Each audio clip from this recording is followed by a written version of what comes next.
बजी बबल मध्ये तुम्हा सगळ्यांचं स्वागत आहे। आजचा व्हिडिओ जो आहे तो ट्रॅव्हल व्लॉग आहे आणि हा खूपच सुंदर आणि खूप छान असा अनुभव देणाऱ्या ठिकाणी आम्ही भेट दिली।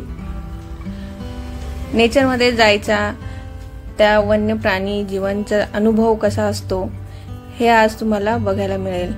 तर चला बघूया व्हिडिओ मध्ये आम्ही कोणत्या ठिकाणी गेलेलो आणि तिथला एक्सपिरियन्स कसा आहे। बजी बबल्स मध्ये तुम्हा सगळ्यांचं स्वागत आहे। आजचा जो ट्रॅव्हल ब्लॉग आहे तो आहे अहमदाबाद सायन्स सिटीचा। खूपच सुंदर आहे ते आणि जर तुम्हाला हा व्हिडिओ इन्फॉर्मेटिव्ह वाटला, माहिती तुम्हाला कामाची वाटली तर हा व्हिडिओ तुम्ही शेअर करा आपल्या दोस्तांबरोबर। व्हिडिओला लाईक करायला बिलकुल विसरू नका।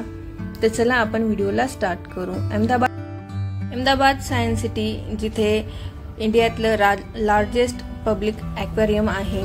तिथे वेगवेगळे प्रकारचे सेक्शन्स आहेत। Robotic gallery, aquatic gallery, natural park, amphi theatre असे बरेचसे तिथे सेक्शन्स आहेत आणि भरपूर मोठा एरिया आहे। जर तुम्ही लहान मुलांबरोबर जात असाल तर स्ट्रॉलर, पाण्याची बाटली, त्यांच्या गरजेच्या गोष्टी सगळ्या तुम्ही घेऊन जाऊ शकतात। स्टार्टिंगला आम्ही ठरवलं की ॲक्वेटिक गॅलरी बघायची आहे कारण त्याचा रिव्ह्यू खूप छान आहे आणि तिथे बघण्यासारख्या खूप साऱ्या गोष्टी आहेत। ना आम्ही पहिले ॲक्वेटिक गॅलरीला गेलो। ॲक्वेटिक गॅलरीमध्ये तुम्हाला सगळ्या प्रकारचे वेगवेगळ्या प्रकारचे मोस्टली फिश मिळतात आणि ॲक्वेटिक गॅलरी एकदम सुंदर असा डिझाईन केलेली आहे।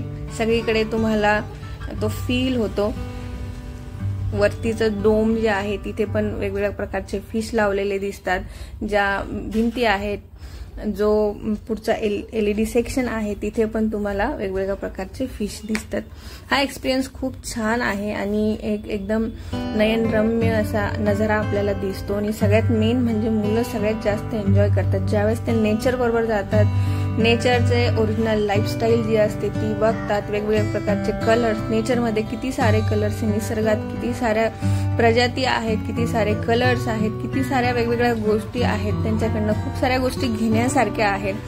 ते कसे लाईफ जगतात, त्या कशा गोष्टी, त्यावेळेस त्यांच्यामध्ये जी पॉझिटिव्हिटी निर्माण होते किंवा त्यांच्यामध्ये जी क्युरियोसिटी वाढते ती खूपच जास्त त्यांच्यासाठी कामीला येते पुढच्या भविष्यासाठी।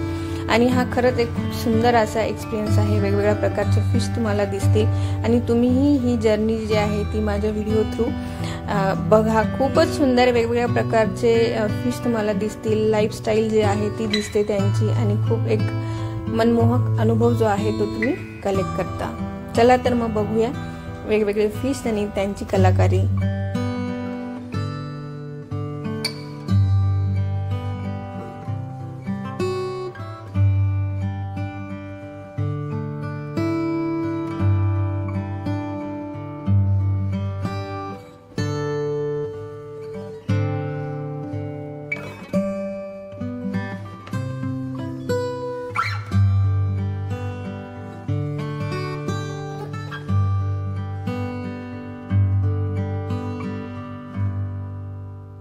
खूपच वेगवेगळ्या प्रकारचे फिश आपल्याला बघायला मिळतात की ज्याची आपण कधी कल्पनाही केलेली नसते आणि असाही फिश असू शकतो किंवा हे काय आहे, हा मासाच आहे का असं आपल्याला वाटू शकतं। हा पण एक वेगळा मासा आहे, खूपच सुंदर आहे आणि त्याची चाल बघा तुम्ही, एकदम सुंदर। हे असं वेगवेगळं बघून मुलं इतके क्युरियस होतात आणि त्यांची जी क्युरियोसिटी आहे त्याची पूर्ण इन्फॉर्मेशन, जे फिश आहेत त्याची पूर्ण इन्फॉर्मेशन सुद्धा तिथे दिलेली असते।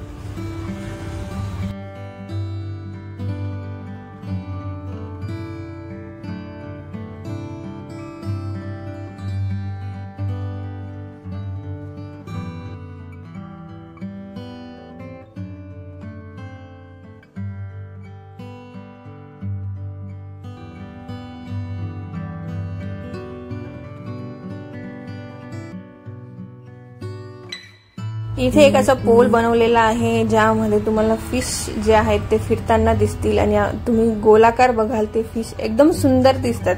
म्हणजे त्याची जी रचना आहे ती पण खूप सुंदर केलेली आहे, जिथून तुम्हाला सगळीकडे फक्त फिश दिसतील आणि वेगवेगळ्या प्रजाती ज्या दिसतील, ज्याच्याने आपल्याला खूप सुंदर असा अनुभव येतो।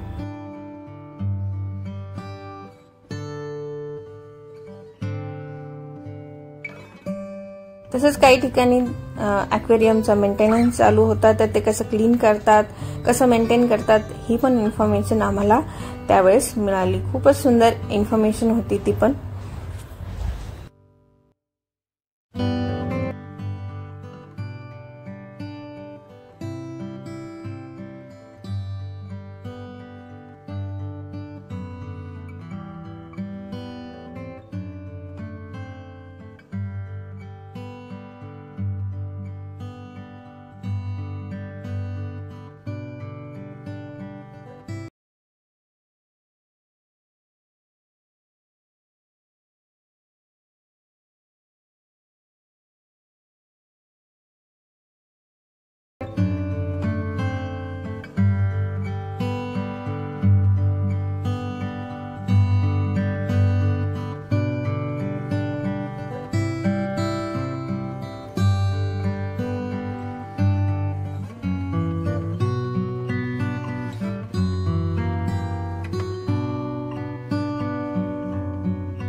दोन 3 फ्लोअरचे हे ॲक्वेरियम आहे आणि खूप वेगवेगळ्या प्रकारच्या प्रजाती तुम्हाला इथे बघायला मिळतात. माशांच्या, गोड्या पाण्यातले, खाऱ्या पाण्यातले वेगवेगळ्या ठिकाणचे मासे तुम्हाला इथे दिसतील. आणि बसायला व्यवस्थित जागा आहे, फिरायला पण कम्फर्टेबल आहे सगळ्या गोष्टी.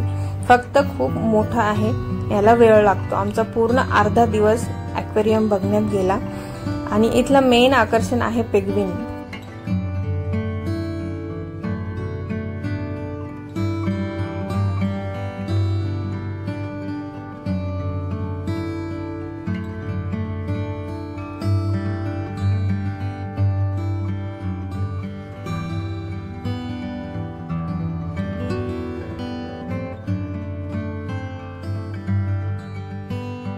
खूप सुंदर असं पेंग्विन आम्ही इथे बघितला. जनरली पेंग्विन आपल्याकडे नसतो, तर याची क्युरियोसिटी मुलांमध्ये खूप जास्त असते.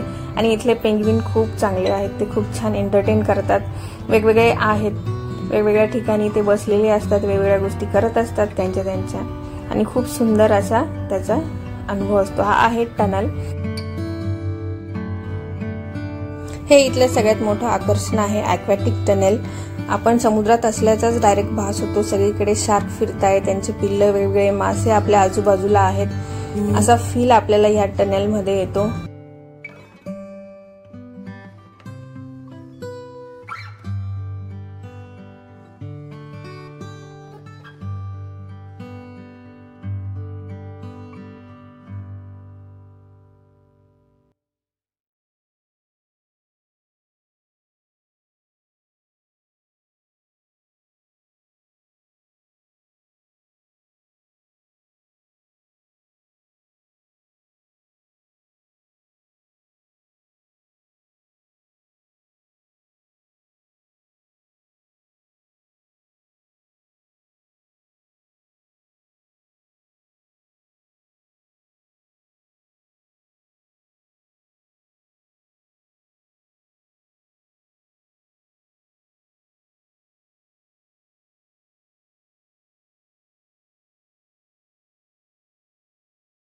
आणि खूप जास्त एन्जॉय करतात मुलं. वेगवेगळ्या प्रकारचे प्रजाती पाहून आपल्यालाही आपल्या नॉलेजमध्ये भर पडल्यासारखी होते.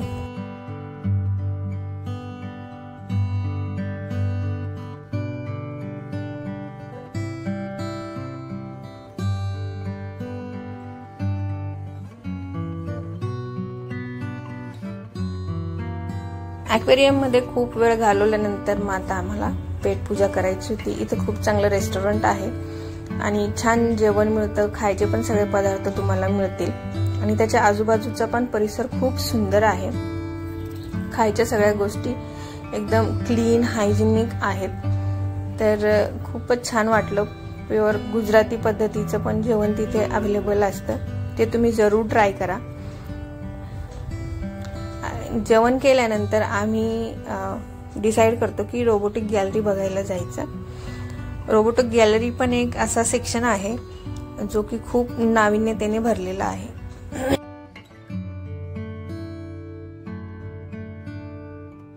हा जो आहे तो वेस्टपासून बनवलेला रोबोट आहे।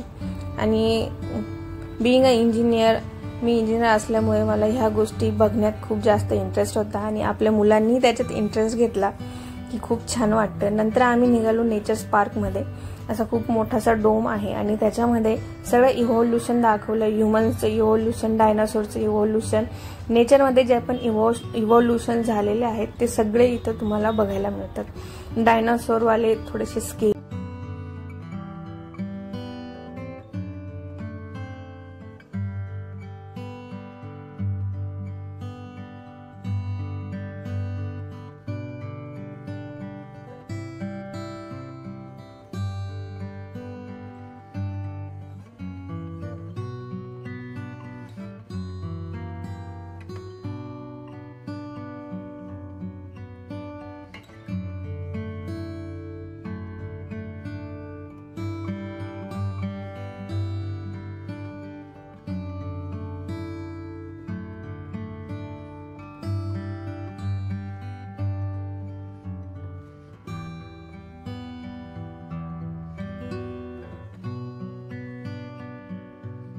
आहेत, बट मुलांना हे इन्फॉर्मेशन मिळते आणि ती खूप चांगली वाटते। नेक्स्ट आहे नेचर पार्क। हे जे आहे हे सगळ्यात चांगली गोष्ट आहे, मुलं इथं खूप जास्त एन्जॉय करतात। मोठे मोठे पार्क आहेत इथे वेगवेगळे आणि ते खूप वेल मेंटेन आहेत। तुम्हाला खेळण्यासाठी जागा मिळते, बसायसाठी जागा मिळते आणि एक जो वेगळा पॉइंट ऑफ व्ह्यू आहे नेचरचा तो पण मुलांना मिळतो। आम्हाला ऑलमोस्ट इथे पोहोचता पोहोचता 4-5 वाजलेले, बट आम्ही बराचसा पोर्शन कव्हर करायचा प्रयत्न केलेला। एंट्रन्स त्याचा असा आहे। बॅक साइडला बोटिंगचा पण ऑप्शन आहे, पण आम्ही गेलो तर बोटिंग बंद होती। खूप छान पार्क आहे आणि वेल मेंटेन आहे। वेगवेगळ्या फॅसिलिटीज ज्या आहेत त्या इथे तुम्हाला मिळतात। चेस सारखा इथे खेळायला बनवलेला आहे। ऑलमोस्ट चेसची रेप्लिका तुम्ही इथे खेळू शकतात। भरपूर मुलं खेळतात आणि वेगवेगळे फोटो काढण्यासाठी पॉइंट्स आहेत। खूप मोठे मोठे 2-3 वेगवेगळे पार्क आहेत। इथे फिरताना खूप जास्त मुलं कंटाळा करतात, म्हणून थोडा थोडा ब्रेक घेत घेत तुम्ही फिरा। जसं काही ॲक्वॅटिक पार्क बघितलं, मग थोडा वेळ काहीतरी खाल्लं आणि मग नंतर परत फिरले, परत दुसरा सेक्शन, तिसरा सेक्शन, कारण इथं पूर्ण दिवस जातो आणि तो वर्थ आहे। म्हणजे तुम्ही पूर्ण दिवस घालवल्यानंतर तुमच्याजवळ खूप छान मेमरीज ज्या आहेत त्या कलेक्ट होतात आणि एक आपण आपला स्वतःचा दिवस आणि मुलांचं नॉलेज वाढवणारा दिवस असं आपण कन्सिडर करू शकतो। हे आहे थिएटर, एम्पी थिएटर। हे पण खूप मोठं आहे बघा तुम्ही। आम्हाला ऑलमोस्ट संध्याकाळ झालेली आहे आणि खूप सुंदर आहे। खूप मोठ्या गोष्टी आहेत इथे बघण्यासारख्या। एका वेळेस खूप मोठा लार्ज क्राऊड तुम्ही इथे बसवून आणि एम्पी थिएटर यूज करू शकता। आहे संध्याकाळचा रेस्टॉरंटचा नजारा रात्रीचा खूपच छान वाटतं। एक काम स्मूथिंग सगळं एन्व्हायरमेंट आहे आणि बऱ्यापैकी वेळ लागतो, तर तसा वेळ काढून जा। घाईघाईत बघण्यात काही एक पॉइंट नाही। खूप छान छान गोष्टी आहेत बघण्यासारख्या। लहान मुलं असतील तर कम्फर्टेबल कपडे, कम्फर्टेबल शूज इव्हन आपण पण घाला, जेणेकरून तुम्हाला फिरताना कंटाळा येणार नाही। बऱ्यापैकी मोठा आहे आणि हा अनुभव खूप सुंदर होता। खूप छान आहे बघण्यासारखं। नॉलेजेबल तर आहेच आहे, आपल्या डोळ्यांचं पारणं पण फेटतं। जर तुम्हाला हा व्हिडिओ आवडला, व्लॉग आवडला, माहिती आवडली, मेन म्हणजे तुम्हाला काही एक्स्ट्रा माहिती हवी असेल तरी सुद्धा तुम्ही कमेंट करू शकता। बझी बबल्सला जरूर सबस्क्राईब करा, आपल्या फ्रेंड्स फॅमिली बरोबर शेअर करा। चला आपण भेटूया नेक्स्ट व्हिडिओ। चॅनलला सबस्क्राईब करा, व्हिडिओला